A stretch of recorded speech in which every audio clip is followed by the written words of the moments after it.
Kabanata 571.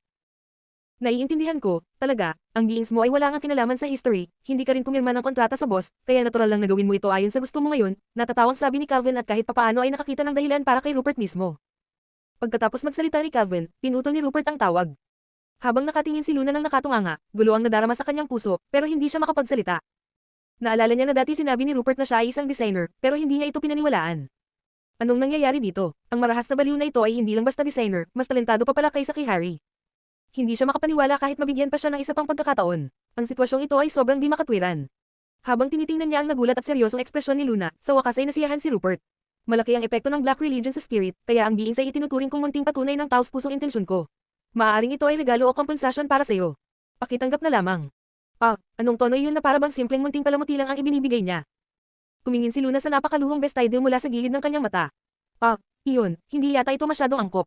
Tiningnan siya ni Rupert ng mariin. Huwag kang mag-alala, hindi ito para makabawi sa dating pabor. Hindi naman ganoon kamura ang buhay ko. Tiyak na hindi ito maglalakas loob na imbestigahan ng history, huwag kang masyadong mag-isip. Kung ganoon, tatanggapin ko na lang ito ng napipilitin. Kahit na sinasabi niyang napipilitin siya, mabilis niyang kinuha ang bestide. Momo, itago mo ng maayos ang bestide. Kahit na mayabang ang tono ni Rupert, lubos na naniwala si Luna na para sa kanya, ang bestidang ito ay maliit na bagay lamang. Higit pa rito, nakuha ito mula kay Snow, kaya syempre, hindi niya ito sasayangin. Habang pinagmamasdan ni Harry kung paano umikot ang sitwasyon na lampas pa sa kanya inaasahan, nanatili siyang litong-lito. Ang trump card ng history, na pinakakinatakutan nila, ay kilala pala si Luna at tila may utang pa sa kanya. Naging kanila na ba ang highlight piece ng kanilang karibal? Ito. Si Momo ay abala rin sa kanyang gawain sa gilid at nabigla ng husto hanggang halos mahulog ang kanyang panga. Nakabalik lang siya sa sarili nang tawagin siya ni Luna para itago ang bestide at agad siyang tumakbo papunta rito. At saka, Momo, kontakin mo agad ang media para sabihin na i-aanunsyo ng spirit ang ating highlight piece ngayon. Napagpasyahan ni Luna na habang mainit pa ang pagkakataon na i-aanunsyo ang dalawang kasuotan ng spirit at ni Rupert matapos ang aksidenteng nangyari sa history. Okay, agad-agad. Agad na natuwa si Momo nang marinig ang utos. Kung nakita ng history na ang kanilang damit ay lumitaw sa spirit, magagalit sila. Ito ang tunay na kahulugan ng pananahin ng treso ng iba. Habang sinasabi ito ni Luna, biglang hinailan ni Rupert ang kwelyo ni Harry at nagtanong, gusto mong lumaban? Mabilis na inis na tinabig ni Luna ang kamay niya. Anong ginagawa mo? Isa siyang inosenteng designer. Bakit niya naman gugustuhin makipag-away sa'yo? Sa tingin mo ba lahat ng tao ay katulad mo? Kung ganoon, bakit niya ako tinitingnan ng ganyan? Malamig na tanong ni Rupert. Kinurot ni Luna ang pagitan ng kanyang mga kilay. Gusto lang malaman ng designer ko kung sino ang gumawa ng Black Religion mula pa nang makita niya ito. Ngayon na nakatayo ka mismo sa harap niya, tumitingin lang siya ng kaunti sa'yo, ano ang mali? Masasaktan ka ba? Medyo nahihiya si Harry. Pasensya na po, Mr. Stewart, interesado lang talaga ako sa estilo ng disenyo mo. Tumingin si Rupert sa batang lalaki sa harap niya ng may interes. Siya pala ang designer ng spirit. Oo, hindi mo ba nabanggit na gusto mo siyang hamunin? Sige, kailangan kong humingi ng tawad. Pasensya na at hindi ako naniwala na isa kang designer. Talagang humahanga ako, sabi ni Luna. Tiningnan siya ni Rupert, sabi ko na nga, pero ang designer ng spirit ay hindi pa umaabot sa antas ko at kaya ko siyang tapusin kahit kailan ko gusto. Naniniwala ka na ba ngayon? Biglang naisip ni Luna ang isang bagay. Sandali, kaya pala, ang dahilan kung bakit ka pumunta sa history at gumawa ng gulo, ay dahil hindi ako naniwala sa'yo. Yip, napatingin si Luna nang walang masabi. Ang diretsahang baliw. Araw-araw niyang hinulaan kung sino ang inupahan ni Snow, pero hindi niya inakala na lahat ng ito ay nangyari dahil sa kanya. Ipinatong ni Luna ang kamay sa kanyang noo. Ako ang mali, Diyos ko. Talaga, ako ang mali, maniniwala na ako sa bawat sinabi mo sa hinaharap. Bawat isa. Nagulat din si Harry, hindi niya inasahan na dahil sa kanya ginawa ni Rupert ang Black Religion. Hindi siya nagalit nang sabihin ni Rupert na kaya niya siyang tapusin kahit kailan, dahil talagang kaya niya iyon. Sa katunayan, natuwa si Harry na nakikita siya ni Rupert bilang karapat-dapat na kalaban. O sige, bilang paghingi ko ng paumanhin at pasasalamat sa regalo mo, yayain kitang maghapunan mamaya pagkatapos ng conference. Sabi ni Luna kay Rupert. Siyempre, hindi niya tatanggihan ang imbitasyon para sa pagkain. Nagbigay si Rupert ng, okay, na senyales, saka mabilis na umalis. Pagkalipas ni Rupert, tinanong ni Harry si Luna, Boss, sa tingin mo posible bang kunin si Mr. Stewart sa kumpanya natin? Kung may ganoong tao na sasali sa spirit. Agad na itinanggi ni Luna ang mungkahi ni Harry, huwag mo nang isipin yan. Hindi ko talaga kayang kontrolin ang lalaking yan. Kahit gaano pa kalakas ang isang sandata, kung hindi mo ito kayang kontrolin, ikaw ang makakalaban. Si Snow ang pinakamagandang halimbawa. Kabanata 572. Higit pa rito, ang isang taong kasing di mahuhulaan niya ay hindi mananatili sa kahit saan ng matagal. Mula sa kanyang ugali, makikita na ang disenyo ay isa lamang sa kanyang maliliit na libangan. Hindi na nagpatuloy si Harry sa pagtatanong, at ang kanyang mga mata ay lumiwanag. Ang mga talentadong tao ay nariyan sa labas, at sobrang galing nila na kahit ang selos ay hindi makakatulong. Ang magagawa na lang niya ay humanga at ipagpatuloy ang paghasa sa sarili niyang kakayahan upang paliitin. Ang agwat. Pagkatapos ng maikling paghahanda, mabilis na inilabas ni Momo ang balita tungkol sa komperensya. Ang lugar ay gaganapin sa Royal Jazz Hotel sa Imperial. Bagamat nahuli ang paglabas ng balita, mabilis na nagtungo ang media sa lugar sa lalong madaling panahon at naging viral ang balita. Talagang pinag-iisisan nito ang mga tao kung ano ang magiging anunsyo ng Spirit, lalo na ngayong wala silang nakuha mula sa history. Malaking balita talaga iyon. Sa multipurpose hall sa Royal Jazz Hotel. Sa loob lamang ng isang oras matapos ilabas ang balita, punong-puno na ang mga tao sa bulwagan. Karamihan sa mga mamamahayag ay nadismaya sa history. Nang magsusulat na sana sila ng mga artikulong pumupuna sa history, agad silang lumapit nang marinig nila ang tungkol sa komperensya ng Spirit. Malamang na makakatanggap sila ng malalaking balita, kaya syempre, pupunta sila roon sa lalong madaling panahon. Syempre, habang abala ang history sa paghahanap kay Rupert matapos itong mawala, natanggap nila ang balita tungkol sa komperensya ng Spirit. Nagpadala si Snow ng ilang tao, ngunit dahil sa kanyang pagkabalisa, nagsuot siya ng salaming pang-araw at personal na pumunta roon. Gusto niyang makita mismo kung ano ang ginagawa ng Spirit. Ano man ang gawin nila, hanggat maibabalik niya si Rupert, may pagkakataon pa rin ang history. Si Rupert ay sobrang di mahuhulaan. Kahit pagkatapos ng tawag, hindi sumuko si Snow, at inutusan niya si Calvin na gawin ang lahat ng makakaya upang makipag-ugnayan muli sa kanya. Sa internet, sinabi ng mga fans ng history na hindi gagamit ng ganitong paraan ng history para lang pataasin ang kanilang kasikatan, at tiyak na may nangyaring aksidente. Pagkatapos itong maayos, siguradong ipapakita nila ang kanilang highlight piece sa pinakamaluhong paraan. Profesional ang public relations team ni Winnie, kaya nagawa nilang ayusin ang conference sa loob ng maikling panahon. Nang dumating na halos lahat ng mga mamamahayag, humarap ang tagapagsalita ng Spirit, ang public relations director na si Mia White, at nagayos ng kaunting linya sa lalamunan bago magsalita. Maraming salamat sa inyong lahat sa pagdating ngayon. I-anunsyo ng Spirit ang aming bagong disenyo. Ang disenyo na ito ay bunga ng kolaborasyon ng aming lead designer, H&L, at ni Elder Song. Ito ang magiging highlight piece ng aming brand. Nabigla ang lahat ng marinig ang sinabi ni Mia. Song Jin. Ang pambansang pintor, si Song Jin. Nagbibiro ba sila? Hindi ba matagal nang nagretiro si Elder Song? Pumunta pa ako dati sa bahay niya para sa isang interview, pero hindi ko man lang siya nakita. Bakit naman siya makikipagtulungan sa isang fashion company tulad ng Spirit? Hindi ka panipaniwala. Baka naman nagbabluff lang sila. Paano sila magbabluff tungkol sa ganitong bagay? Kung ang history nga nakapagbigay ng peking balita sa atin, ano pa ang imposible? Lahat, pakiusap, magsiupo kayong lahat. Ipapakita na namin ang highlight piece ng aming brand, at ngayong araw ay ikinararangal namin makasama si Elder Song. Siya mismo ang magpapakilala sa obra maestra. Napanganga ang mga taong kanina ay nagdududa. Narito mismo si Song Jin ngayon. Huminga ng malalim ang lahat habang nakatingin sa pasukan. Napakaraming tao ang inimbitahan ng Spirit ngayong araw. Kung gagawa sila ng kaparehong sablay tulad ng nangyari sa history, tiyak na malalagay sila sa matinding kahihiyan. Sa sulok, nag-aalab sa galit ang mga mata ni Snow sa likod ng kanyang salaming pang-araw. Song Jin, paano naging posible iyon? Sa lahat ng panahong ito, inaakusahan ng history ang Spirit ng pangungopya sa kanilang mga disenyo, at ngayon ay nagawa pang makipag-collaborate ng Spirit kay Song Jin. Katawa-tawa. Hindi basta-basta nahayon si Song Jin gamit lang ang pera. Sinubukan na rin siyang imbitahan ng history noon, pero hindi man lang sila nabigyan ng pagkakataong makaharap siya ng personal. Napakalabong mangyari nito. Sinabi ng marketing director ng history na si Landon Yates, "Boss, huwag kayong maniwala sa mga kasinungalingan nila." Paano magiging si Song Jin iyon? Malamang isa lang iyon sa mga estudyante ni Song Jin. Walang estudyante si Song Jin, tugon ni Snow. Baka sabihin lang nila na hindi darating si Elder Song ngayon dahil masama ang pakiramdam niya. Sinusubukan lang nilang gawing kapanipaniwala ang sinasabi nila, pero ang totoo, matagal nang nagretiro si Elder Song. Wala siyang alam tungkol sa Spirit. At kahit meron man, hindi siya makikipag-collaborate sa kanila batay sa kanyang personalidad. Kolaborasyon, malamang bumili lang sila ng isang likha ni Elder Song, tapos isinama ang mga elemento nito sa bago nilang disenyo, puro pakulo lang ang mga iyan, napakarami ko nang nakita na ganyan. Pagtatapos ni Landon. Habang ang lahat ay puno ng kuryosidad at pananabik, karamihan sa kanila ay kapareho ng iniisip ni Landon. Hindi nagtagal, may dalawang dalagitang nakasuot ng uniforme ng Spirit na lumitaw sa pasukan, maingat na bitbit ang isang kasuotang natatakpan ng makapal na tela. Inilagay nila ang kasuotan sa gitna ng entablado, saka pamwesto sa magkabilang gilid nito. Aba, mas magaling sila kaysa sa history. May maipapakita talaga sila, bulong na isang tao. Kahit may bago pa sila, hindi nito malalampasan ang Black Religion. Hindi mananalo ang Spirit, walang maitutulong ang paghiram nila sa pangalan ni Elder Song. Napahanga ang lahat ng mabanggitang Black Religion. Tama ka. Di nagtagal, pumasok ang isang matandang lalaki na malusog at masigla, inaalalayan ng isang dalagang kasama niya. Natahimik ang buong bulwagan nang makita nilang pinapasok ni Momo ang matanda. Si Song Jin ang simbolo ng pagpipinta sa bansa, at ang kanyang larawan ay nakalimbag pa sa mga pambansang aklat aralin. Kilala siya ng lahat, kaya naman agad siyang nakilala ng mga mamamahayag. Si Song Jin. Diyos ko, si Elder Song nga talaga. Para sa isang kilalang maestro tulad ni Song Jin, tumayo ang lahat bilang paggalang. Sa totoo lang, hindi inaasahan ni Luna na personal na darating si Song Jin. Kabanata 573. May problema si Harry sa pakikipagkomunikasyon at hindi makapagsalita kapag nakaharap sa kamera, kaya karaniwan, si Momo ang nagsasalita sa kanyang ngalan. Ganito rin ang nakatakda sa pagkakataong ito, pero napakahalaga ng komperensya. Kaya nag-aalala si Harry na baka hindi maipahayag ni Momo ng tama ang kanyang ideya. Habang nag-iisip sila ng solusyon, nagmungkahi si Elder Song na siya na mismo ang dumating. Labis ang pasasalamat ni Luna. Sa totoo lang, inaasahan niya na lalabas si Elder Song dahil magiging mahirap patunayan sa lahat na talaga silang nakikipag-collaborate kung hindi siya lalabas. Elder Song, talagang nakikipag-collaborate kayo sa Spirit. Master, bakit ninyo pinili na makipagtulungan sa Spirit at hindi sa ibang mas malalaking brand? Narinig ko na inanyayahan na kayo dati ng nangungunang brand sa bansa na Lotus Step, pero tinanggihan ninyo sila. Parang inanyayahan din kayo ng history dati, hindi ba? Talagang sabik ang mga mamamahayag, sunod-sunod ang kanilang mga tanong tungkol kay Songjin. Nilinaw ni Songjin ang kanyang lalamunan at pinaalalahanan silang maikli ngunit mahigpit, ngayon ang komperensya para sa bagong produkto ng Spirit. Sana lahat ay makapokus. Pagkatapos nito, tinanggal ni Songjin ang makapal na tela sa kasuotan. Nang matanggal ang tela, sa wakas ay nahayag ang kayamanan ng Spirit. Ang mga reporter na nag-i-interview kay Songjin isa-isa kanina ay natigilan at namangha.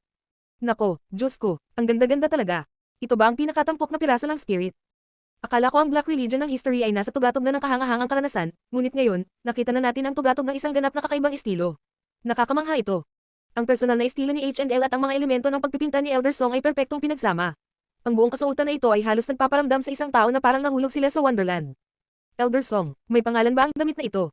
Tuwang-tuwa si Songjin sa mga reaksyon ng mga reporter. Hinaplos niya ang kanyang puting balbas at mahinahong sinabi, magaan na tila natatakot na gansa, maringgaw na tila dragon na lumalangoy, may ningning ng krisantemong taglagas, kasiksikan ng mga punong pino sa tagsibol.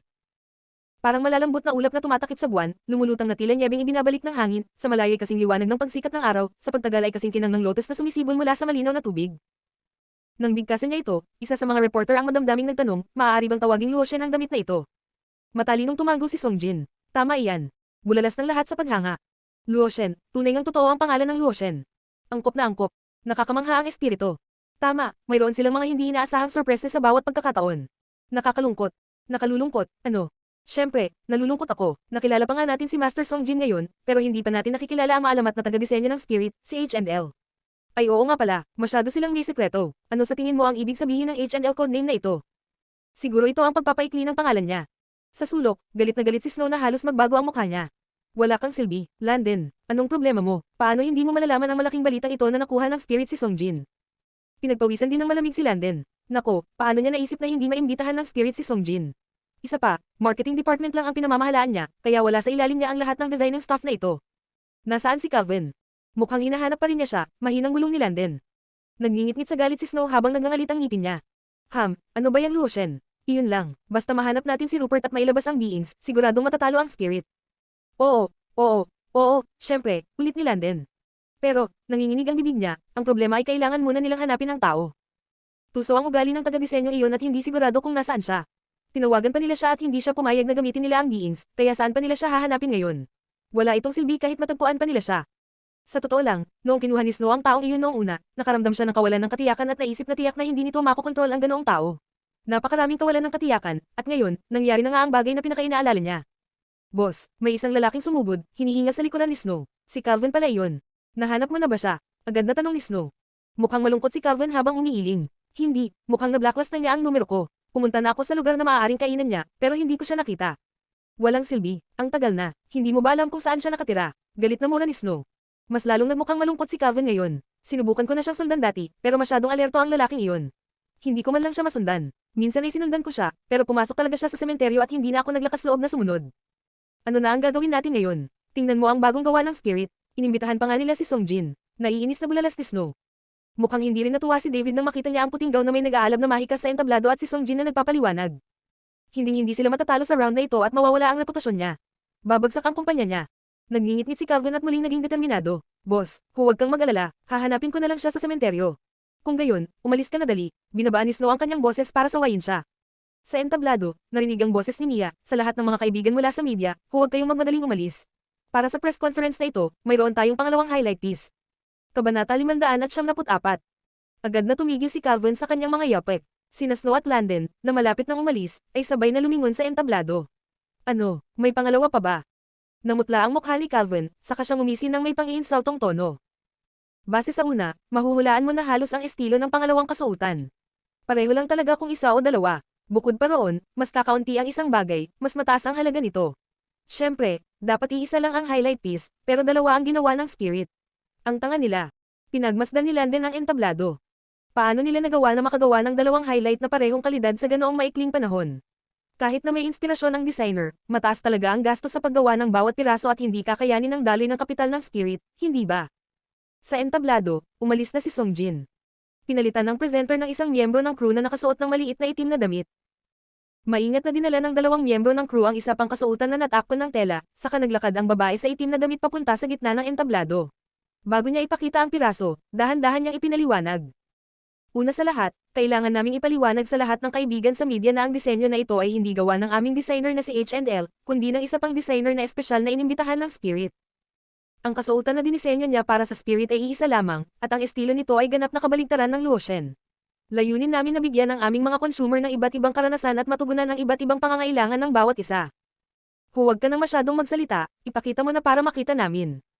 Tama, ginagawa mo pang misteryoso ang lahat. Ipakita mo na lang at susuriin namin ang sarili naming mata. Nang marinig niya ang pagpapakilala, may tusong ngiti sa mukha ni Snow. Ganap na kabaligtaran ng estilo. Posible bang naghanda ang Spirit ng isang piraso para labanan ang aming Black Religion? Natural ring naisip ito ni Calvin. Kabaliwan yan. Hindi basta-basta maipapareha ang estilo ni Rupert ng kahit sino lang. Ang aming piraso ay tinawag na beings. Nang marinig ang pangalan, sobrang nagulat sina Calvin, Snow, at Landon hanggang sa kaibuturan ng kanilang pagkatao. Ha, beings. Ninakaw ba ng Spirit ang aming ideya? Voila, sabi nila nang ibunyag ng mga crew ang pyesa. Isang napakarangya at misteryosong damit na may matingkad na elemento ng mga karakter na silanganin at tradisyonal ang lumitaw sa harap ng karamihan. Hindi ito pagnanakaw ng ideya, at hindi rin simpleng panggagaya ayon sa uso. Ito ang beings. Ang pirasong ito ay hindi inaasahan. Ito ang disenyo ni Rupert, ang beings. Namangha silang tatlo, nakatingin ng hindi makapaniwala. Ang kanilang mga ekspresyon ay nagbago na parang isang multicolor na parol na may carousel ng mga papel na kabayo. Ang beings na nawala, ang isa na matagal na nilang hinahanap, ay lumitaw sa press conference ng Spirit at inanunsyo bilang kanilang highlight piece. Ang kanilang highlight piece ay naging pag-aari ng Spirit. Paglabas ng beings, agad na tumayo ang maraming mamamahayag sa sobrang dami ng kanilang damdamin. Diyos ko, akala ko ang Black Religion na ang sukdulan. Sino ang mag-aakala? Ito ay nakakabigla talaga.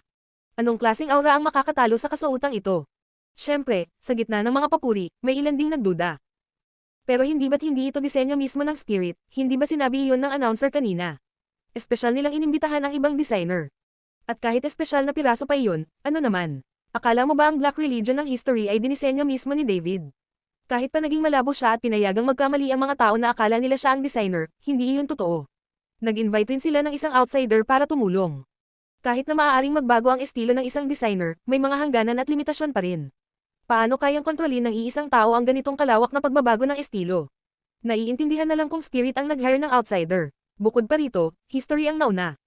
Pero pagsasabihin ko, bakit parang magkahawig ang estilo ng Black Religion at beings? Ano man ang mangyari, talagang nakuha ng Spirit ang napakalaking tagumpay sa pagkakataong ito. Haha, napakagandang araw ito, may mga headline ako na makakapukaw ng atensyon ng lahat. Habang pinapanood nila ang tagapagtanghal ng Spirit na ipinakikilala ang pyesa sa entablado ng may matinding hiyawan, at habang naririnig niya ang walang katapusang paghanga at papuri ng media, galit na galit si Snow. Anong ibig nilang sabihin sa magkaparehong estilo? Iisang tao lang ang nagdisenyo niyan. Pag-aari iyan ng history. Huminga ng malalim si Snow at pinigilan ang kapitan sa kanyang lalamunan. Sige, mag-report ka sa pulis. Sabihin mo na ninakaw ng Spirit ang aming mamahaling highlight piece. Nahihirapan si Calvin at sumagot. Boss, sa tingin ko, hindi tama iyon. Kahit hindi ko alam kung paano nagawa ng Spirit, totoong voluntaryong ibinigay sa kanila ng Rupert ang damit na ito.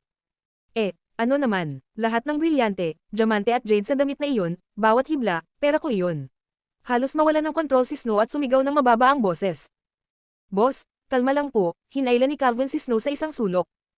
Kahit ganoon man ang sinasabi natin, boss, hindi naman kinuha ni Rupert ang kahit sentimo mula sa Black Religion noon. Kung sisingilan natin ang gastos, medyo walang basihan ang ating reklamo. Bukod pa roon, wala rin siyang pinirmahang kontrata sa atin. Voluntaryo rin nating ibinigay sa kanya ang lahat ng materyales. Huwag mo nang banggutan ang tungkol sa Black Religion. May kabuluhan pa ba ang isang natalong disenyo? Halos sumabog na sa galit si Snow sa puntong iyon. Alam naman ni Calvin ang totoo. Pero ganito na ang sitwasyon. So, sinasabi mo ba sa akin na ngumiti na lang at tiisin, na panoorin ang aking sarili na tahiin ang treso ng Spirit para sa kanila? Naiinis na rin si Calvin sa puntong ito. Boss, malinaw naman, ayoko rin yan. Pero talaga, hindi natin pwedeng galitin si Rupert. Kung hindi ka naniniwala sa akin, boss, huwag mo na lang akong sisihin kung dumating ang mga kahihinatnan at hindi kita pinaalalahanan. Nagsalita si Calvin ng seryoso. Narinig na rin ni Snow ang tungkol sa nakaraan ni Rupert mula sa kanya. Kahit na halos sumabog sa galit, malinaw na wala siyang lakas ng loob na gumawa ng kahit ano. Calvin, makinig ka sa akin. Lahat ng nangyayari ngayon ay bunga ng iyong kakulangan sa kakayahan, kaya alam mo na ang dapat mong gawin. Ibinato ni Snow ang kanyang ultimatum. Pinagsiklap ni Calvin ang kanyang mga kamay sa likod at ginawang mahigpit ang mga kamao. Hindi niya natapos gamitin ang mga disenyong ninakaw niya kay Harry, ngunit dahil limitado ang bilang nito, At nagamit na niya ng sobra dahil sa hindi niya pagpigil sa sarili, hindi niya ito basta gagamitin kung hindi dahil sa kritikal na panahon. Sa kasamaang palad para sa kanya, ngayon ay mukhang kailangan niya talagang gamitin ang ilan sa mga ito. Sa puntong ito, bawat disenyo na ginamit niya ay parang paghiwa sa kanyang laman.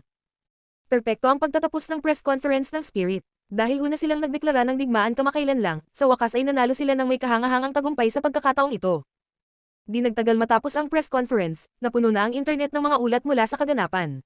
Napakaraming highlight at sorpresa mula sa kaganapang ito, at dahil sa mga artikulo tungkol sa kasaysayan na pinamagatang, Standing the Media Up, at Empty City Strategy, bilang pandagdag.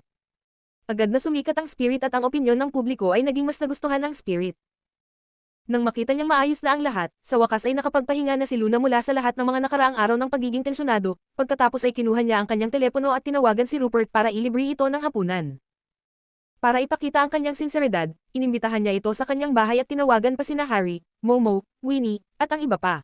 Ayaw ni Elder Song na maistorbo ang mga batang nagtitipon, kaya pinalampas niya ito. My Lord, pumunta ka rito para sa hapunan. Gusto ka naming pasalamatan ng maayos. Napakalaking regalo ang ibinigay mo sa amin, kaya dapat ka naming regaluhan. Nandito ako sa Peachwood, masiglang iniaya ni Luna. Masyadong malayo, sabi ni Rupert mula sa kabilang linya ng telepono. Saan ka nakatira kung ganoon? Sisanduan na lang kita. Sa Imperial Cemetery ng Southwood. Nang marinig niya ang mga salitang ito, agad na namutla ang mukha ni Luna. Pasensya na, hindi kita masusundo dyan. Baguhin mo ang lokasyon. Paano ang Regal Riveria Hotel? Mas malapit lang siguro rito, di ba? Sige, pagkatapos ay ibinaba ni Rupert ang tawag. Hindi nakapagsalita si Luna nang ibinaba na niya ang tawag. Bro, sino ang nananatili sa sementeryo? Hindi ba siya takot mamatay sa takot? Hindi niya alam kung saan magsisimulang kutsain siya. Gayunpaman, tila naalala niya na may sinabi ito na isa siyang tagapag-alaga ng sementeryo. Ang lawak ng trabaho ng lalaking ito ay napakahirap intindihin. Kabanata 575. Pagkatapos bumili ni Luna ng mga sangkap sa supermarket, naghanda siya ng hapunan sa Regal Riveria Hotel. Mabuti na lang at kahit lumipat na siya ng tirahan, kumpleto pa rin ang lahat ng kagamitan sa kusina. Sunod-sunod na pumasok sina Harry at ang iba pa habang si Luna ay nagluluto sa kusina. Nang makita nila ang lahat ng mga pagkaing inihanda ni Luna, sina Harry, Momo at ang lahat ay nagkaroon ng kakaibang ekspresyon. Tiningnan ni Momo ang mga kaldero ng pagkain sa mesa at nilunok ang kanyang laway. Miss Luna, hindi ba't sobra na ito? Tumawa si Luna, hinding-hindi. Natatakot ako na baka hindi ito sapat. Sandali lang, may ilan pang mga pinggan sa kusina. Tumunog ang doorbell at nagmadaling buksan ni Luna ang pinto. Si Rupert pala iyon. Nakasuot pa rin siya ng parehong itim at puting guhit na damit pang sports, pero tinanggal niya ang sombrero sa kanyang ulo at ipinakita ang isang itim at tuwid na buhok. Masasabi niya na ito talaga ang unang beses na nakakilala siya ng lalaking napakaganda at mahaba ang buhok. My Lord, ang galing mo talagang pumili ng oras para pumunta. Kakatapos lang ihain ang mga pinggan. Halika at maupo ka na, para makapagsimula na tayong kumain. Ma'am, umupo si Rupert sa gilid ng mesa. Inilagay ni Luna ang huling palayok ng hita ng baboy sa mesa at umupo na rin. Mr. Stewart, i-inuman ko po kayo, ang ganda talaga ng disenyo ninyo. Sana ay mas marami pa akong pagkakataong makausap kayo sa hinaharap. Itinaas ni Harry ang kanyang baso.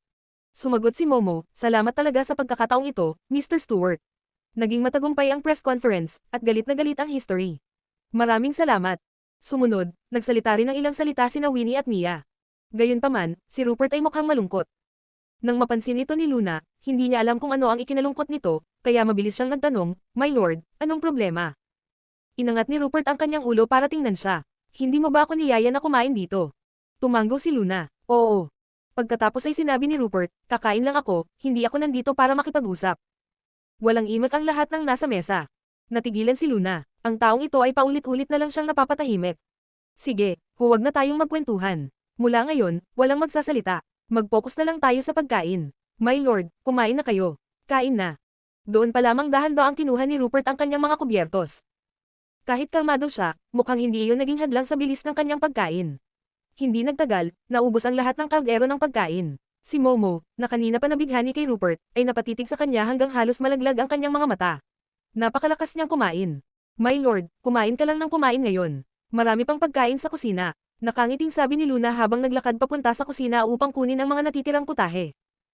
Marami na ring mga taong may malalakas kumain na nagla-livestream online kamakailan, at patok silang lahat. Kung magsisimula rin si Rupert ng eating livestream, tiyak na mahihigitan niya ang lahat. Inimbitahan niya ang mga tao mula sa studio upang ipakita ang kanilang pasasalamat at sinseridad sa kanya, ngunit pagkain lamang ang inatupag nito. Baka isipin pa niyang hindi sila taos-puso dahil napakaraming taong nakapaligid na kaga niya sa pagkain. Kaya naman, matapos silang kumain, maingat na nagpaalam sina Harry at ang iba pa. Kabanata 576. Matapos ubusin ni Rupert ang pagkain, agad na nagtanong si Luna.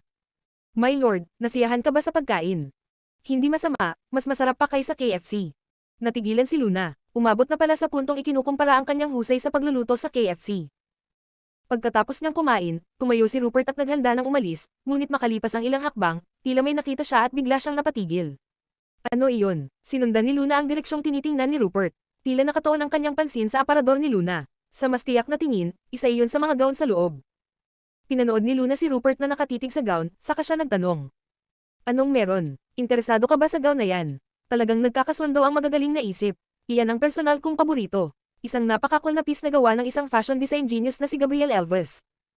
Inakala ni Luna na interesado siya sa label, kaya lumapit siya at pinindot ang power switch sa dressing table. Biglang bumukas ang dingding sa likod ng aparador at dumausdas ang dalawang pinto papunta sa magkabilang gilid, na inilantad ang isang silid na puno ng mga damit na may tatak na GE. Tahimik na pinagmasdan ni Rupert ang mga damit na iyon, at may bahagyang lungkot sa kanyang mga mata na ikinagulat ni Luna. My lord, may problema ba sa mga damit na ito? Ako ang nagdisenyo ng mga iyan, payak na sagot ni Rupert. Nang marinig iyon ni Luna, agad siyang natigilan. Ano, ikaw ang nagdisenyo ng mga iyan? Ikaw si Gabriel Elvis, ang henyo na designer na biglang sumulpat at pagkatapos ay nawala. Tumanggo si Rupert at sinipat ang gown. Sandali, posible ba talagang mangyari iyon? Nagtatakang sinundan siya ng tingin ni Luna. Teka, kung ikaw si Gabriel Elvis bakit Rupert Stewart ang pangalan mo? Lumingon si Rupert at samaykay ang malungkot na ngiti sa kanyang mukha, tulad ng mga artista, may screen name din ang mga designer. Tumatango tanggang sagot ni Luna. Gusto mo ba sila? Tanong ni Rupert. Anong ibig mong sabihin? Ang mga damit na ito. Siyempre, napakaganda nila. Sino ba ang hindi magugustuhan ang mga ito? Hindi ako naniniwalang may babaeng hindi magugustuhan ang mga ito. Pero wala akong kakayahang makolekta silang lahat ng buo. Nakuha ko lang ang mga ito sa tulong ng boyfriend ko. Walang hindi nagugustuhan ang mga babae, mabuti naman, bulong ni Rupert, malinaw na may galit sa kanyang tono, ngunit sa kung anong dahilan, may halong panghihinayang at pag-iisa ang kanyang tinig. Hinaplos ni Luna ang kanyang baba. May kakaiba. Ang tingin niyang iyon ay malinaw na nagpapahiwatig na may kinalaman ito sa isang babae. Aalis na ako, nalilito pa si Luna nang basta na lang kumaway si Rupert at tumalikod. Ihahatid ba kita? Hindi ba sinabi mong hindi ka pumupunta sa sementeryo? Doon ka talaga nakatira sa sementeryo. Sige, kung iyan ang gusto mo. Pagkalabas sa Regal Riviera Hotel, naglakad si Rupert patungo sa isa sa pinakamalalaking parke ng mausoleo sa Imperial, ang Imperial Southwood. Hindi niya matiyak kung dahil ba nakita niya ang dati niyang mga disenyo sa bahay ni Luna kaya hindi niya mapigilan ang sariling magbalik tanaw sa napakalayong nakaraan. Hindi na niya maalala kung gaano katagal na mula nang huli niyang balikan ang mga pangyayaring iyon. 7 taon na ang nakalilipas, sa kailaliman ng kabundukan, nagkalat ang mga tuyong puno sa paligid at paminsan-minsan ay maririnig ang alulong ng mababanggas na hayop, ngunit agad din itong natatabunan ng mga putok ng baril. Sa unahan, may ilang taong nakayakap sa mga nalalantang puno, at nang tingnang mabuti, ito ay parang mga salang may maraming butas. Mabilis na tumawid ang gwapong lalaki at ang mga nalaglag na dahon mula sa lupa ay lumipad paitaas sa ere. Sa likuran, may 3 lalaking may hawak na baril at ang isa sa kanila ay nakasuot ng branded tuxedo at mamahaling sunglasses. Nagbago na nga siya. Hindi makataong bilis yan. Mag-ingat ka, dapat mong malaman ang pinagmulan ng taong iyon. Luis, hindi ba't ikaw ang numero 1 hitman sa leaderboard at kahit ang ilan sa mga underground empires ng Asya ay kailangang igalang ka? Takot ka na ba? Tumingin ng pandak sa matipuno at maayos na asyanong lalaki sa harap niya at bahagyang tumawa. Luis, kahit pa ang galing ng taong yan, hindi ba siya natatakot sa baril? Tumawa ang kausap. Sa sandaling iyon, si Luis Duvalier, na kilala bilang number 1 hitman sa leaderboard, ay napakunot ang noo. Look, Jackie, maging ang pamilyang Rothschild na hari ng underground sa Europa, ay may takot sa kanyang pag-iral. Nang marinig ni Luke at ng isa pang kasama ang pagbanggit ni Luis sa hari ng Europa, nagbago ang kanilang mga ekspresyon. Kaya pala napakaingat mo, misyon ito ng pamilyang Rothschild. Natatakot akong ang tanging taong kayang mag-imbite sa iyo sa mundong ito ay ang matandang lalaki mula sa pamilyang Rothschild, mahina ngunit malinaw na sabi ng pandak na si Luke. Talagang nag-iingat ako, kung hindi ko hihilingin na samahan ninyo ako. Ang taong iyon. Napakunot ang noo ni Luis, saka biglang may naisip siya at gumawa ng galaw gamit ang kamay para tumahimik ang iba. Yumuko ang 3 at dahan-daang gumapang patungo sa kagubatan sa harap nila. Ilang sandali matapos nito, huminto si Luis at ang malamig niyang titig ay tumutok sa malayong lugar, saka malamig niyang tinawag. Lord Stewart, lumabas ka. Alam mo rin naman, kasama ko pa si Luke at Jackie sa pagkakataong ito. Puno ng kuryosidad at apoy ang mga mata ni Luke at Jackie habang nakatayo sa harap ni Luis. Talagang gustong-gusto nilang makita kung ano ang kakaiba kay Lord Stewart na kahit si Luis, ang number 1 hitman, ay napakaingat. Roar. Kabanata 577. Nagulat sina Luis at ang iba pa. Sa harap nila, isang gwapong lalaki na may buhok na umaabot hanggang baywang ang nakatayo sa ibabaw ng isang napakalaking puting tigre. Motherfucker, anong klase ng attitude ito? Kaya niyang paamuhin ng isang puting tigre. Namangha si Luke at nabuka ang kanyang mga mata. Mabilis at mabagsik ang titig ng puting tigre, at ang nakamamatay na aura nito ay labis na nakakatakot. Sa matalim nitong mga mata, mabagsik na ngipin, at may kintab na balahibo, kitang-kita na isa itong purong lahi ng ligaw na tigre, tiyak na hindi pinalaki sa bahay. Sino ang gwapong lalaki na iyon? Paano siya nakaupo sa ibabaw ng isang puting tigre? Lord Stewart, hindi ka makakatakas. Huminga ng malalim si Luis. Haha, ikaw pala si Rupert Stewart, narinig ko na ang iyong kakayahan sa pagpapagyabang ay numero 1 sa buong mundo, ang world invincible na Rupert. Nang makita ni Jackie ang pambabaing mukha ni Rupert, natawa siya ng may pang-uuyam. Tumalon si Rupert mula sa tigre at mukhang nag-iisip, saka iniiling ang ulo. World invincible, maaaring hindi iyon totoo. Minsan ako ang una, minsan ako ang pangalawa. Oh, yumuko ng kalahating hakbang si Luke at pinaglalaroan ang baril sa kanyang kamay. Kahit gaano kakagaling, kaya mo bang higaitan ang baril? Baril. Sandali na natigilan si Rupert, pagkatapos ay mabilis niyang pinagsalikop ang kanyang mga kamay at mukhang takot na takot. Maawa ka. Nang marinig nila ang sinabi ni Rupert, nagulat sina Luke at Jackie. Ang taong nasa harap nila ay isang figurine na nagpabahala sa mga Rothschild. Paano siya natakot ng ganito sa baril? Lord Stewart, alam mo namang isa akong mamamatay tao. May utang na loob ako sa mga Rothschild. Ang misyon sa pagkakataong ito ay patayin ka, buntong hininga ni Luis. Bata, sino ang nagturo sa iyo ng lahat ng martial arts mo? Ngayong wala ka ng ibang kalaban, naglakas loob ka pang maghanap ng kasiyahan mula sa iyong Panginoon. Nakangiting nakatitig si Rupert kay Luis. Lord Stewart, wala rin akong pagpipilian, pinagsalikop ni Luis ang kanyang mga kamao. Kung mamamatay ako sa iyong mga kamay sa pagkakataong ito, umaasa na lang ako na palalayain ni Lord Stewart ang aking dalawang kaibigan, matatag na sabi ni Luis. Para patayin si Rupert, nakipag-alyansa siya sa dalawang matataas na mamamatay tao na ito dahil wala siyang tiwala sa sarili niya lamang.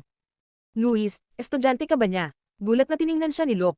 Alam niya ang kakayahan ni Luis bilang nangungunang mamamatay tao, pero itong si Rupert Stewart pala ang Panginoon ni Luis. Nakatitig lang si Luis kay Rupert at hindi sinagot ang tanong ni Luke. Ha, yung matandang lalaking Rothschild. Dahil lang ayaw kong pakasalan ang anak niya, may kinuha siyang papatay sa akin. May babae ba sa mundong ito na karapat-dapat sa akin? Ha, kayo, nakakita na ba kayo ng ganoong babae? May bahid ng kabaliwan ang mga mata ni Rupert. Rupert, hindi ba't nagmamakaawa ka lang kanina? Ngayon, hindi ka natakot? Tanong ni Jackie. Hindi, nagsisinungaling lang ako sa inyo. Nagtibit balikat si Rupert, may nakasabit na simple at walang palamuting espada sa kanyang baywang. Malalaking hakbang ang ginawa niya patungo kina Luis at sa dalawa pa. Lord Stewart, kalimutan mo na, kahit ang angkan mo pa, baka hindi sila maglakas loob na kalabanan ng mga Rothschild. Kung pakakasalan mo ang anak ni Rothschild, ang buong imperyong nasa underground ay magiging iyo sa hinaharap, Lord Stewart. Maliban na lang, kung talagang umiiwas ka sa mga romantikong relasyon at pagnanasa. Huminga ng malalim si Luis. Mahilig si Rupert sa martial arts, kaya walang kabuluhang salita para sa kanya ang pagtuligsa sa mga romantikong relasyon para sa sining. Nang makita niyang tumigil na sa pagsagot si Rupert, nagpakita sa mga mata ni Luis ang nakakakilabot na lamig. Hanggat mapapatay niya si Rupert, ibibigay sa kanya ng angkan ng Rothschild ang mga benepisyo na dati pangarap lamang niya. Sige, sabi nila kaya ni Lord Stewart ang bala. Ako, si Luis Duvalier, hindi ko pa ito nasaksihan sa buong buhay ko, bagaman pagkatapos maging number 1 assassin, marami na rin akong naranasan. Gayunpaman, nauunawaan ko na ikaw, Rupert Stewart, ay hindi naman ganap na hindi matatalo.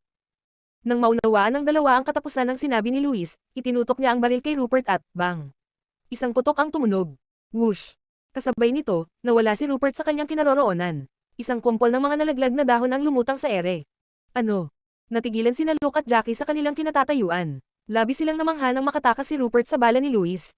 Maging si Luis mismo ay nagulat dito. Mag-ingat ka, biglang sigaw ni Luke kay Luis. Wow, bata, bumabagal na pala ang bilis mo. May mga bagay na hindi kayang lutisin ng baril, ikaw ang magsabi sa akin. Ang labi ni Rupert ay ngumiti, at ang ngiting iyon ay halatang demonyo. Ang kanang kamay niya ay naging parang kuko at marahang hinawakan ang leeg ni Luis. Sinabi ko na kanina na hindi mo kaya ang bala, pero hindi ko akalain na kaya mo ring iwasan ang mga bala. Tila nawalan na ng pag-asa si Luis habang ang lamig sa kanyang mga mata ay napalitan ng takot. Lord Stewart, ako ang iyong estudyante, talaga bang gusto mo akong patayin? Ngayon, nagsisi na si Luis. Alam niya kung ano ang ugali ni Rupert, ngunit nabaliw siya sa lahat ng mga pangakong ibinigay ng pamilya Rothschild. Huwag kang mag-alala, estudyante kita. Hindi kita papatayin, huminto sandali si Rupert bago sumagot. Lord Stewart, salamat po, ako'y Kabanata 578. Ngunit bago pa man matapos ni Luis ang kanyang sasabihin, isang malutong na tunog ang narinig. Nabali na ni Rupert ang leeg ni Luis. Nako, nagsinungaling na naman ako, nakakalimutan ko talaga. Binitiwan ni Rupert ang kanang kamay niya at bumagsak na walang buhay sa lupa ang katawan ni Luis. Nang makita nilang napatay na si Luis kahit na parang minamaliit lang ni Rupert ang sitwasyon, huminga ng malalim sina Luke at Jackie sa hindi makapaniwala. Patayin siya.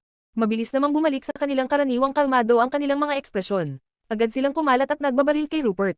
Bang! Bang! Nahadlangan ng espada ni Rupert ang mga bala sa harap niya, habang ang tunog ng pagsalpukan ng ginto at metal ay umalangaw kasabay ng nagliliyab na mga kislap na lumilipad mula sa espada. Anong impyerno? Ito ba'y peking palabas lang? Tao ba siya o halimaw? Ang noo ni Jackie ay nabasa ng malamig na pawis. May mga tao sa mundong ito na kayang iwasan ang mga bala, pero sino ang nakakita na may gumagamit ng espada para harangin ang bala? Rupert, tapos ka na ba sa iyong laro? Biglang, mula sa malayo, may dumating na lalaki at babae. Ang lalaking nagsalita ay nakaitim mula ulo hanggang paa at may seryosong itsura, habang ang babae ay nakasuot ng mahabang damit at ang matalim niyang mga mata ay nakatuon kay Rupert. Napakaganda at kaakit-akit niya. Haha, naglalaro lang naman ako, tumawa si Rupert. Ang numero 1 assassin sa leaderboard ng Original Sins, ang numero 1 assassin sa Asia, at ang numero 1 assassin sa Amerika. Rupert, sino ang nasaktan mo? Nagtatakang tanong ng lalaking nakaitim. Si Rothschild, ang matandang iyon. Ayokong pakasalan ng anak niya, kaya may naghanap ng paraan para patayin ako, sabi ni Rupert habang nagkibit-balikat. Kawili-wili, tumingin ng may paghamak ang lalaking nakaitim. Walang sino man sa mundong ito ang babagay sa iyo. Pagkasabi niya nito, hinailan ng magandang babae ang tainga niya. Kevin, kapag ipinagpatuloy mo pa ang pag-unjok kay Rupert, sasampalin ko ang bibig mo. Quincy, nagsasabi lang ako ng totoo. Walang babaeng babagay sa kanya sa mundong ito, seryosong sabi ni Kevin. Kahit ako, malungkot na tanong ng babaeng si Quincy. Ah, ikaw, hindi ka naman pangkaraniwang babae, walang magawang sagot ni Kevin. Tapos na ba kayo? Sumiklab ang galit ni Luke habang pinaputukan niya ang lalaking nakaitim, si Kevin Ashton. Whoosh! Agad na bumunot si Kevin ng espada at iwinagayway ito ng may kakaibang bilis. Nasira ito. Matapos harangan ni Kevin ang bala, tinitigan niya ang kanyang sirang espada at ang kanyang mga mata ay naging mabangis. Hinahanap mo ba ang kamatayan?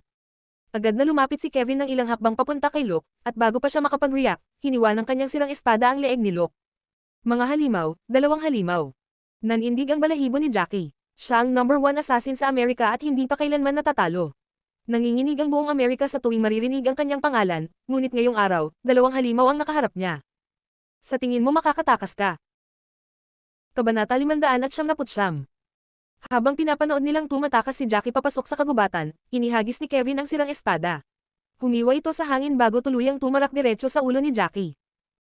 Matapos nilang mapatamba ang dalawa, lumapit si Kevin kay Rupert at sinabi, ang impluwensya ng Rothschild sa underground ay umaabot sa buong Europa. Narinig ko pa na napakalaki rin ang impluwensya niya sa Asia at Amerika. Siya pa nga ang utak sa likod ng ilang bansang winasak ng digmaan. Ganoon ba siya kahanga-hanga? Kung ganoon, mukhang dapat ko na lang pakasalan ang anak niya. Hinawakan ni Rupert ang kanyang baba at nag-isip sandali bago magsalita. Walang babaeng makamundo ang babagay sa'yo, walang ekspresyong sabi ni Kevin. Kung hindi bagay sa akin ang mga babaeng makamundo, ikaw ba ang bagay sa akin? May gusto ka ba sa akin? Pahaging na tanong ni Rupert kay Kevin. Buisit, lumayas ka. Tinangka ni Kevin na hampasin si Rupert, ngunit madali niya itong naiwasan. Kayo talagang mga inapo ng mga dinastiya, napaka-violent ninyo. Hindi yan maganda, natatawang sabi ni Rupert, saka hinayla ang kamay ng dalaga at naglakad palayo. Hoy, inapo rin ako ng dinastiya, hindi nasisiyahang titig ng dalaga kay Rupert. Haha, malupit ang emperador, at kung hindi ako nagkakamali, minana rin ng kanyang mga inapo ang pagiging malupit. Sa isang iglap, narating ni Rupert ang tuktok ng bundok at niyakap ang dalaga. Sa kahit anong dahilan, bawal mong sabihin yan. Hindi ka na pwedeng magsabi na malulupit ang mga inapo ng emperador. Naiinis na pinisil ng dalaga ang kanyang pisngi. Sabi mo yan. Maghihintay na lang ako. Umupo ang dalaga at sumandal sa yakap ni Rupert. May bahid ng pag-aalala sa kanyang mga mata. Magkakaroon ba ng gulo dahil tinanggihan mo ang anak na babae ng Rothschild? Gulo, biglang napatawa si Rupert ng may paghamak. Sa mundong ito, kung gusto kong mamatay ang isang tao, mangyayari iyon, kaya sino ang maglalakas loob na kumontra sa akin? Aayusin ko ang kwento ko sa matandang iyon mamaya. Nagyayabang na naman. Talunin mo muna si Kevin bago mo ipagmalaki ulit na ikaw ang hindi matatalo sa buong mundo. Hindi napigilan ng dalaga na gumanti. Huwag mo nang banggitin si Kevin. Ayos lang kung susuko siya sa pag-ibig, total lagi niya akong hinihikayat noon. Ako ay isang lalaking may asawa. Pinaikot ni Rupert ang buhok ng dalaga habang siya'y nanunuya. Iyon ay dahil nag-aalala siyang baka pabayaan mo ang sining ng pakikipaglaban. Ikaw lang ang karapat-dapat na kalaban niya, kaya kung mawawala ka, mawawalan ng saysay ang mabuhay niya, hajajak ng dalaga. Mag-ingat ka, mabuti nang huwag mahulog ang matandang manyak na iyon sa akin, kung hindi magkakaroon ka ng karibal sa pag-ibig, seryosong sabi ni Rupert. Kabanata 600. Bago pa makapagsalita muli si Rupert, biglang may narinig silang mga yabag mula sa likuran. Lumingon ang dalawa at nakita ang isang matandang may puting buhok. Old Wako, bakit ka nandito? Tanong ni Rupert. Tio Benji. Agad na tumayo ang dalaga at bahagyang nabahala habang nakatingin sa matanda. Ang matanda ang gumabay at nagmulat sa talento ni Rupert, at pamilyar din sa kanya ang dalaga. Bago pa makapagsalita si Benjamin, lumapit siya sa dalaga at itinaas ang kanyang kamay. Sa bilis na parang kidlat, malakas itong bumagsak sa dalaga. Narinig ang tunog ng nabaling mga buto, at bago pa siya makalaban, bumagsak na siyang walang buhay sa lupa.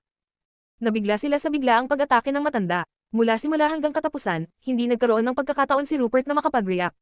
Napilitan siyang panoorin ang pagbagsak ng dalaga sa kanyang harapan. Rupert, kaiyahiyang hayop.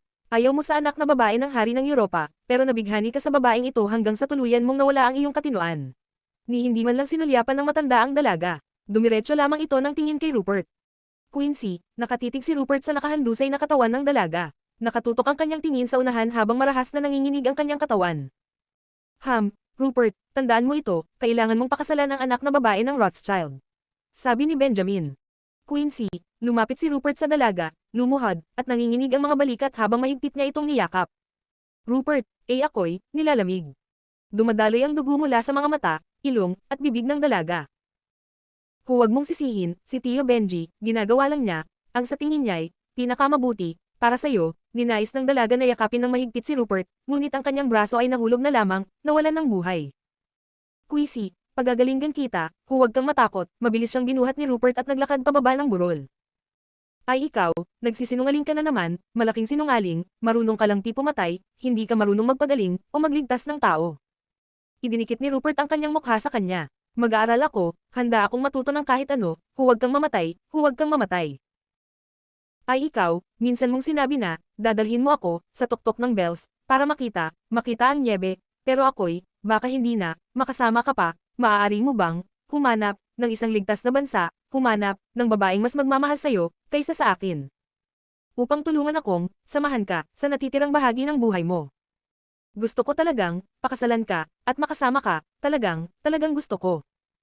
Pagkatapos niyang magsalita, bumuhos ang napakaraming dugo mula sa kanyang bibig, at ang puti niyang damit ay nabahira ng matingkad na pula. Unti-unting nanlamig ang kanyang katawan sa yakap ni Rupert. Quincy, bumaon ang mga kuko ni Rupert sa kanyang palad at malayang umagos ang dugo sa pagitan ng kanyang mga daliri. Marahan niyang inilapag ang katawan ng dalaga sa tabi, saka siya tumalikod upang harapin si Benjamin habang dahan-dahan niyang hinugot ang espada sa kanyang baywang. Rupert, ano ang ginagawa mo? Nang makita ni Benjamin ang nangyayari, natigilan siya. Ang batang ito ay palaging magalang sa kanya, ngunit ngayon ay naglakas loob na gumamit ng espada laban sa kanya dahil lamang sa isang babae. Gusto kong, talikuran at wasakin ang mga ninuno. Hinawakan ni Rupert ang espada at naglakad patungo kay Benjamin. Rupert, nais mong ipagkanulo ang buong angkan. Nang makita niyang handa na talaga si Rupert na patayin siya, nagsimulang kabahan si Benjamin. Dahil lang sa haliparot na ito mula sa angkan ng emperador, tuluyan ka nang nawalan ng katinoan. Galit na sigaw ni Benjamin habang sinipa niya ang katawan ng dalaga pababa sa bangin na walang hanggan. Kukunin ko ang kasuklam-suklam mong buhay. Pumasok si Rupert sa isang estado ng kabaliwan at lumipad patungo kay Benjamin bago tumusok ang kanyang espada ng paalang. Rupert, naglakas loob ka. Malakas at mabagsik ang espada ni Rupert. Napilitang umiwas si Benjamin ng clumsy. Swish. Sumunod ang pangalawang hampas ng espada. Whoosh. Ibinalik ni Rupert ang espada sa kaluban nito, at hindi na lumingon kay Benjamin, tumakbo siya pababa ng bangin. Pagkatapos umalis ni Rupert, bumauhan ng dugo mula sa leeg ni Benjamin. Matagal na siyang nasugatan sa lalamunan ng isang malupit na hiwa mula kay Rupert. 3 araw ang lumipas, sa parehong gubat, kitang-kita sa mga mata ni Rupert ang kanyang kasamaan habang malalaking hakbang siyang lumalapit kay Kevin. Rupert, pinatay mo si Benjamin. Sumama ka sa akin pabalik at aminin ang iyong kasalanan, seryosong sabi ni Kevin. Isang beses lang akong magsasabi, lumayas ka. Punong-puno ng kabaliwan ang mga mata ni Rupert at bahagyang nanginginig ang kanyang katawan, na parabang nilalabanan ang sariling pagkabaliw. Rupert, mali ang ginawa mo. Hindi matiis ni Kevin na makita si Rupert sa ganitong kalagayan. Patay na si Quincy, malungkot at malamig na sabi ni Rupert. Alam ko, sinabihan na kita mula pa sa simula na dapat mong putulin ang pag-ibig at pagnanasa. Ang pagkamatay ni Quincy ay utos ng angkan.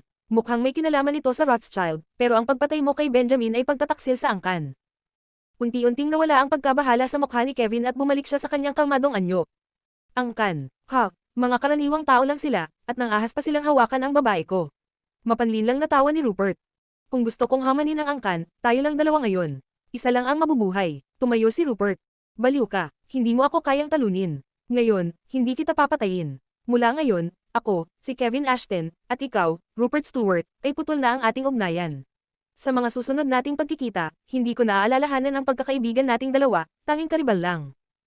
Pagtatapos ni Kevin, sa kanya hinugot ang kanyang sirang espada pababa at tumagos ito sa lupa. Ang 3,000 Desires, ay ibinigay mo sa akin noon pa man. Ngayon, ibinabalik ko na sayo.